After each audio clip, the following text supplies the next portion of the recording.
আজ আমরা ক্লাস 4-এর আমার গণিত বইয়ের 100 পৃষ্ঠায় যে অঙ্কগুলি রয়েছে সেগুলি করব এবং শিখব। তো চলো শুরু করা যাক। প্রথমেই দেখো এখানে কি লেখা আছে, মনে মনে হিসাব করি। তো 11 গুণ, তারপর ফাঁকা রয়েছে, তারপর সমান সমান 99, মানে 11-র সাথে কত গুণ করলে 99 আসে। তার জন্য আমাদের কি করতে হবে, 11 ঘরের নামটা পড়তে হবে এবং দেখতে হবে যে কত করলে 99 আসে। আমরা জানি কিন্তু 9, 11, 99, তাই এখানে বসবে 9। এরপর দেখো কি বলেছে, 12 গুণ ফাঁকা আছে সমান সমান 60, মানে 12-র সঙ্গে কত গুণ করলে 60 আসে। তার জন্য আমাদের 12 ঘরের নামটা 60 অবধি পড়তে হবে, বা 12 দিয়ে আমাদের 60কে ভাগ করতে হবে। 5 12 60, 5। একইভাবে 13-র সাথে কত গুণ করলে 39 হয়, তার জন্য আমাদের 13 দিয়ে 39কে ভাগ করতে হবে, বা 13 ঘরের নামটা পড়তে হবে কতক্ষণ 39 আসে। 3 13 39, তাই এখানে কত বসবে, 3। এবার দেখো এখানে প্রথমেই ফাঁকা রয়েছে এবং তারপর গুণ 5 আছে, মানে 5 দিয়ে কতকে গুণ করলে 70 আসে। তো তার জন্য আমাদের 5 দিয়ে কিন্তু 70কে ভাগ করে নিতে হবে। তো তোমরা রাফে ভাগটা করে নেবে, 5 রাফে ভাগটা কিন্তু তোমরা করে নেবে। 5 14 কিন্তু 70 হয়, ঠিক আছে। 5 14 70, 5 14 70। তার জন্য আমরা এখানে 14 লিখলাম। এরপর দেখো এখানে কত আছে, 18 গুণ ফাঁকা তারপর 72, মানে 18-র সাথে কত গুণ করলে 72 হবে, ঠিক আছে। তার জন্য তোমরা 18 দিয়ে 72কে ভাগ করে নেবে রাফে, এবং 18 ঘরের নামটা পড়তে পারো কতক্ষণ না 72 আসে। 4 18 কিন্তু 72, এখানে তাহলে 4 লিখতে হবে। একইভাবে 16 দিয়ে 80কে ভাগ করবে, 16 ঘরের নামটা পড়বে কতক্ষণ না 80 আসে। 5 16 80। যেহেতু মনে মনে হিসাব করতে বলেছে, তাই তাহলে তোমরা অবশ্যই কিন্তু নামতার সাহায্যে করবে। 16-র সাথে কত গুণ করলে 96 আসে, ঠিক আছে। 6 16 96। এই অঙ্কগুলো করার আগে অবশ্যই কিন্তু তোমরা নামতাগুলো ভালোভাবে পড়ে নেবে। এবার এটা দিয়েছে খুবই সোজা, 18 গুণ 5, 5 18 কত হয়, 5 18 90। এরপর 19-এর সাথে কত গুণ করলে 95 আসে, 5 19 কিন্তু 95, এখানে লিখতে হবে 5। এবার 5 দিয়ে কতকে গুণ করলে 100 আসে, 5 20 100।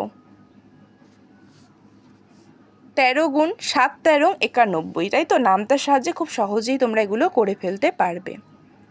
5 17 85, তাহলে এখানে কত বসবে, 5।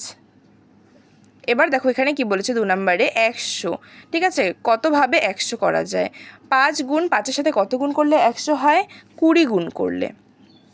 4-এর সাথে কত গুণ করলে 100 হয়, 25, 4 25-এ 100, আর 2-এর সাথে 50, 50 2 100।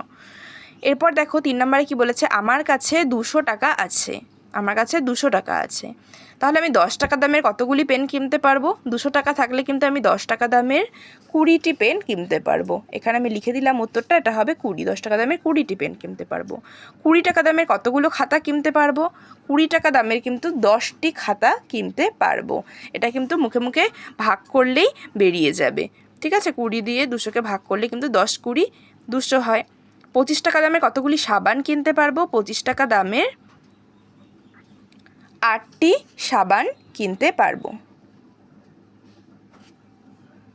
50 টাকা দামের কতগুলো গল্পের বই কিনতে পারবো, বলো তো। 50 টাকা দামের কতগুলো গল্পের বই কিনতে পারবো, 4টি।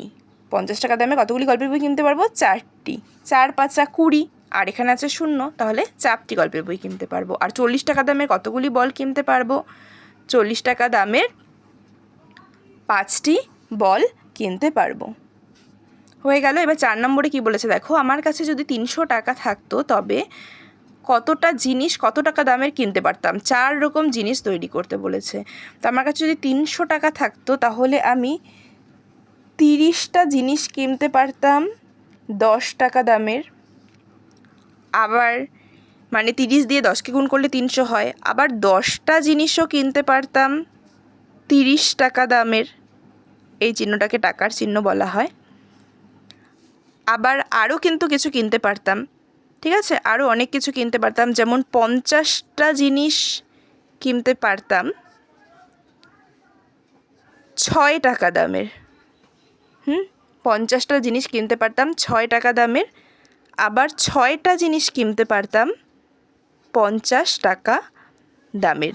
তো এরকম কিন্তু আমাদের 4 রকমের জিনিস তৈরি করতে বলেছিল, তো আমরা তৈরি করে ফেললাম। 30টা ধরো 30টা খাতা কিনতে পারতাম 10 টাকা দামের। 30টা খাতা কিনতে পারতাম 10 টাকা দামের। 10টা কি কিনতে পারতাম? 10টা বল কিনতে পারতাম 30 টাকা দামের। 50টা চকলেট কিনতে পারতাম 6 টাকা দামের। আর 6টা বই কিনতে পারতাম 50 টাকা দামের। তো এই ছিল আজকের অঙ্ক। আশা করি তোমরা অঙ্কগুলি বুঝতে পেরেছো। যদি বুঝতে পেরে থাকো তাহলে অবশ্যই ভিডিওটিতে একটা লাইক করে দেবে এবং তোমার বন্ধুদের কাছেও যাতে এই ভিডিওটি পৌঁছে যায় তার জন্য অবশ্যই ভিডিওটিকে শেয়ার করে দেবে এবং এরকমই অন্যান্য ভিডিওগুলি পাওয়ার জন্য অবশ্যই আমার চ্যানেলটিকে সাবস্ক্রাইব করে দেবে।